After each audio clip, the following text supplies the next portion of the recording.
Halo semuanya, saya Argianti Hasanah akan menampilkan video tentang analisis pendapatan dan peremajaan pekebun swadaya, studi kasus kebun kelapa sawit Ibu Anita di Desa Penghidupan.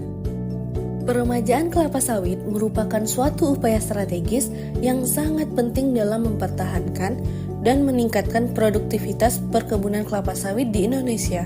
Berdasarkan laporan dari Badan Pengelola Dana Perkebunan Kelapa Sawit tahun 2025, dari total target nasional seluas 70.000 hektar, realisasi peremajaan pada tahun 2024 hanya mencapai 38.247 hektar atau sekitar 54,6%.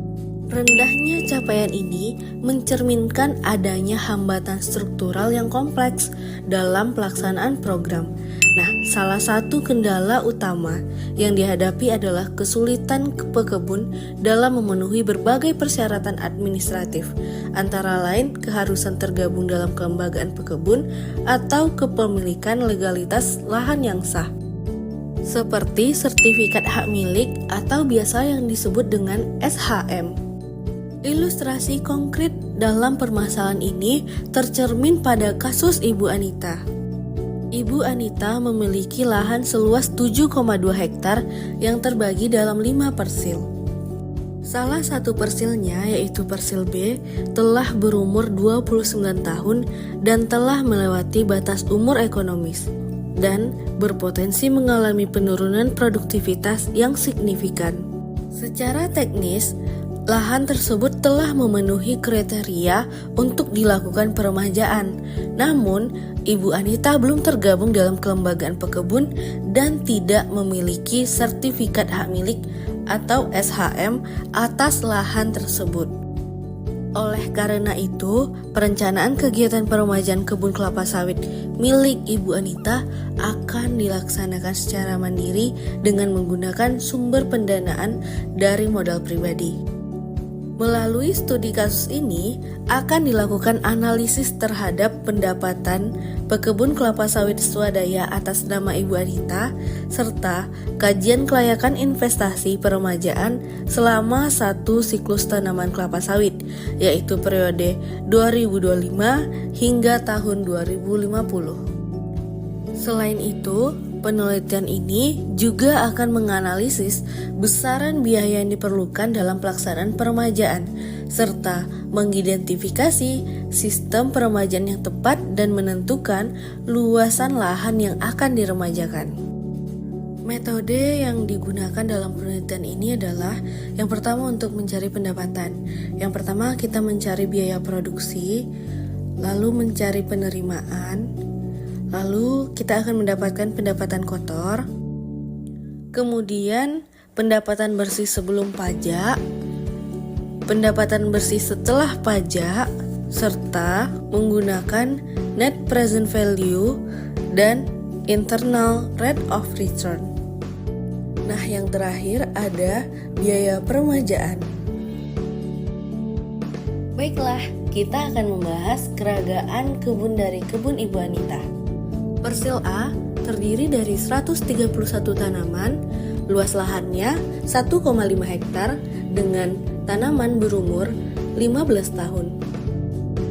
Selanjutnya ada persil B.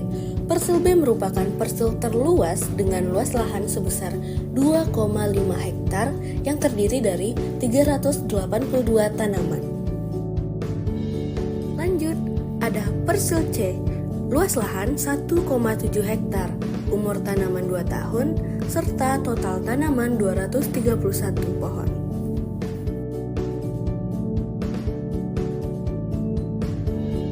Lanjut, ada persil D.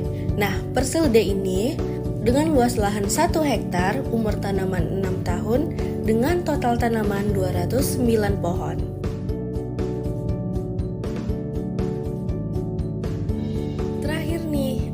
Persil E. Nah, luas lahan 0,5 hektar, umur tanaman 3 bulan, total tanamannya ada 52 pohon. Untuk pemeliharaan, yang pertama ada pengendalian gulma secara kimiawi. Herbisida yang digunakan ada Centatop, ada Pili, Metsulindo, dan Garlon. Nah, berikut ini adalah cara pengaplikasiannya.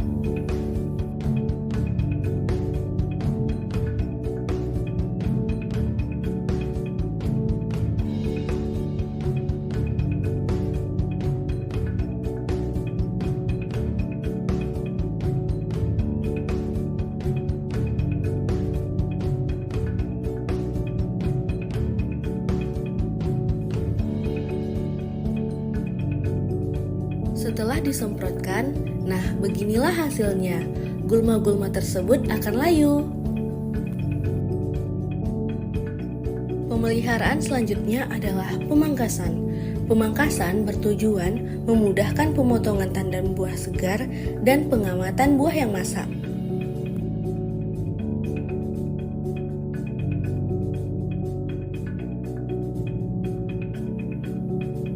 Pelepah yang diturunkan tadi lalu disusun dalam gawangan mati. Tahap pemeliharaan selanjutnya adalah pemupukan.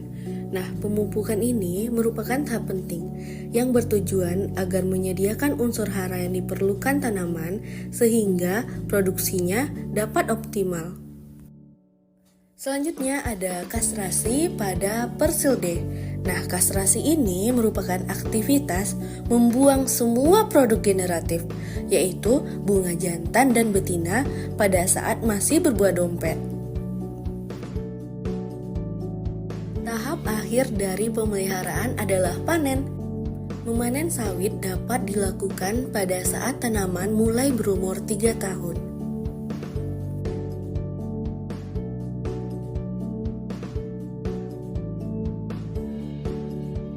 Setelah buah tersebut dipotong dari pohonnya, maka buah tersebut diangkut ke tempat pengumpulan hasil atau biasa disebut dengan TPH.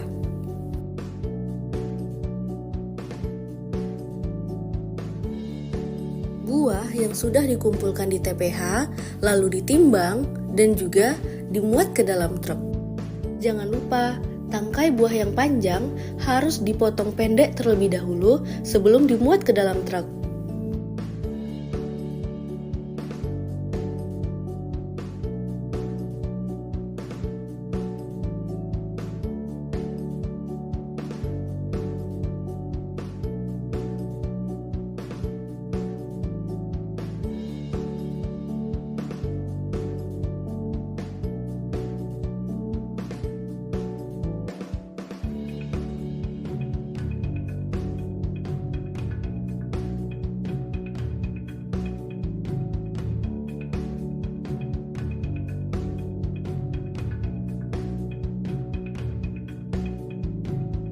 Total pendapatan yang diperoleh oleh Ibu Anita dari kelima persil tersebut sebesar Rp140.400.000 per tahun atau sebesar Rp11.700.000 per bulan.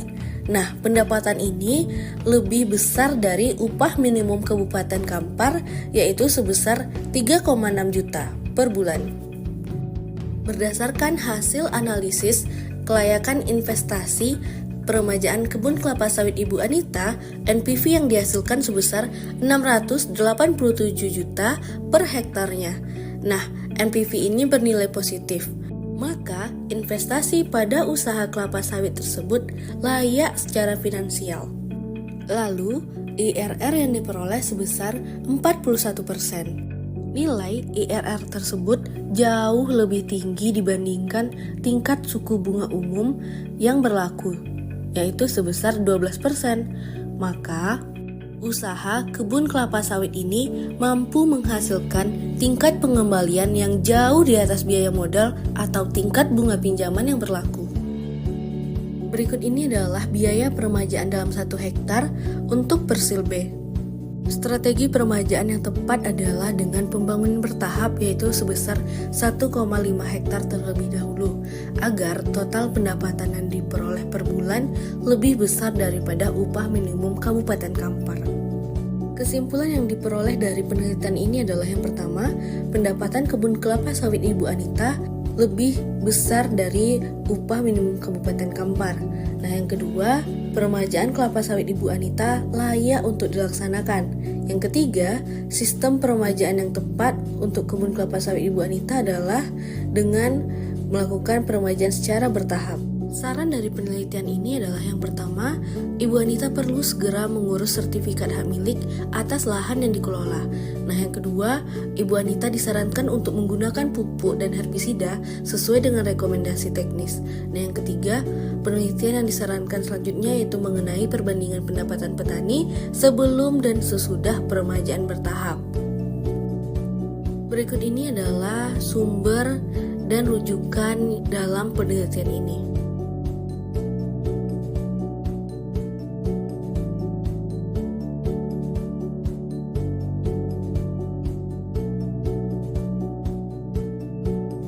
Sekian video dari saya, terima kasih sudah menonton.